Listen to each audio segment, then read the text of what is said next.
तर भोंदू खरातच्या काळ्या कृत्यांची आता यादी काही संपत नाहीये। 20व्या वर्षीच खरातकडून लैंगिक शोषण झालेलं सूत्रांकडून माहिती कळते।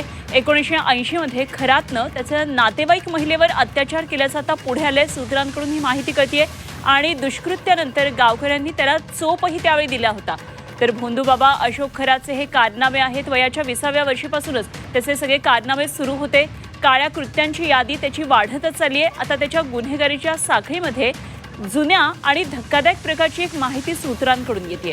खरातनं त्याच्या वयाच्या 20व्या वर्षी म्हणजेच 1980 मध्ये एका नातेवाईक महिलेचं लैंगिक शोषण केल्याची माहिती समोर आली आहे। आणि खरातनं 1980 मध्ये जेव्हा तो 20 वर्षांचा होता तेव्हापासूनच भोंदूगिरीचं हे जाळं विणायला सुरुवात केलेली होती।